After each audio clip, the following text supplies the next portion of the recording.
Hello, my name is Anna and I'm going to be discussing a topic that as a nurse for a few years, I wish was available for my patients. At this time, medical aid in dying, or the acronym is MAID, is only legal in 6 states. But there is a very specific reason why I support this procedure. When I was 17 years old, January 1st, 2018, my dad was removed from life support. Sad to say, we all knew he was sick, but he didn't tell us how sick he truly was. Before hearing his heart stop on the monitor, I remember my dad last alive with a tube down his throat, a large needle in the side of his neck, tons of IV drips, a feeding tube down his nose, a Foley bag, and his dialysis lines, along with a heart monitor. There's one thing that still lingers with me to this day. It is not being able to hear him say goodbye as I felt my father's body become lifeless. The first slide that I have presents some of the most common reasons terminally ill patients make the choice of using MAID. According to National Liberties of Medication, autonomy is allowing or enabling patients to make their own decisions about which healthcare interventions they will or will not receive. NCBI, another medical journal, did a study and found that this was the fear of 91.4% of patients who had requested MAID in Oregon, which is one of the states where it's legal. When someone other than the patient makes end-of-life choices for the patient, this is where autonomy and dignity end.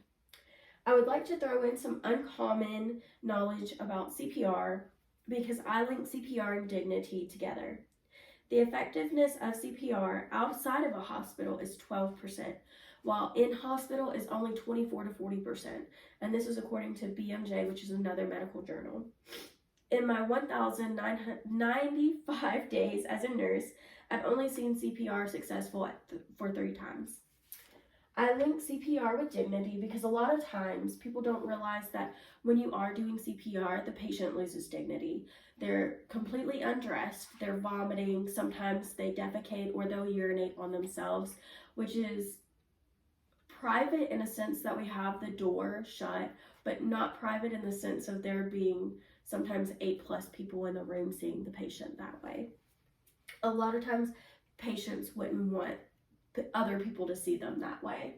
The loss of the ability to enjoy or do meaningful actions, that's just kind of common with terminal illness. They no longer have the energy to actually get out and enjoy things that they used to, and sometimes they don't have the ability to because they could be bedbound.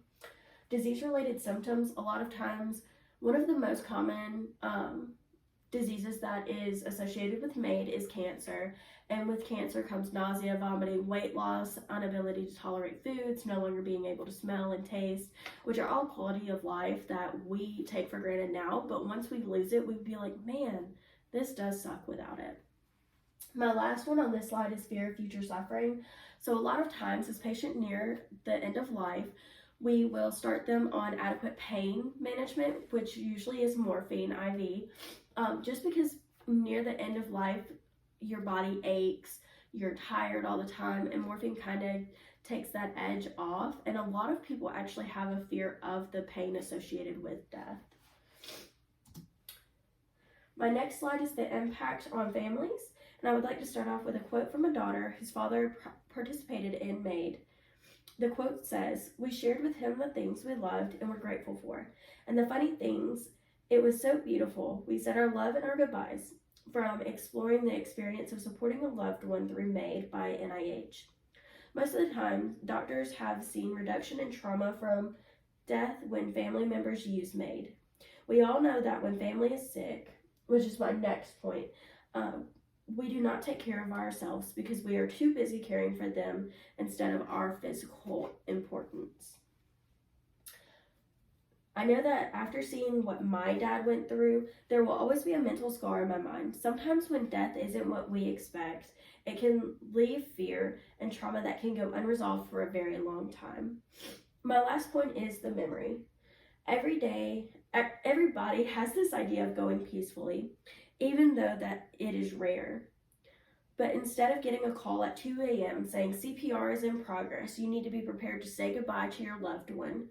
You'd rather have a memory full of laughter and loving words like the daughter and her father. My last slide will deal with ethics and safety of this procedure. Preservation of dignity is one of the medical field's main goals when providing patient care.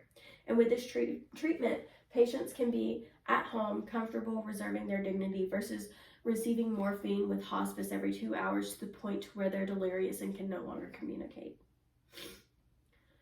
Patients' rights are huge in the medical field, with the main right being patients have the right to make decisions about plans of care before, during, and after treatment.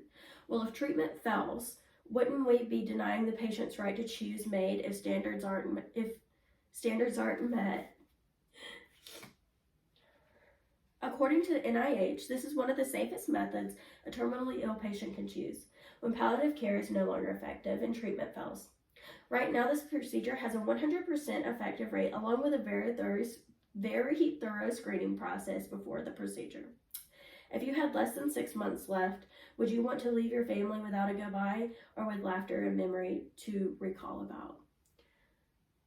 As I end this presentation, I ask you to recall the information that I've given you and truly think about what it means for your family member to have the ability to say that they're ready to go versus just being taken. What it would mean for you to have that mental memory of them going peacefully instead of in pain, and how ethical and safe it truly is with a 100% effective rate. It is a tough topic to talk about and to speak to the public about, especially because there's undereducation with the topic, but I hope that you can see why this topic should be more broadcasted and should be legal in every state in America.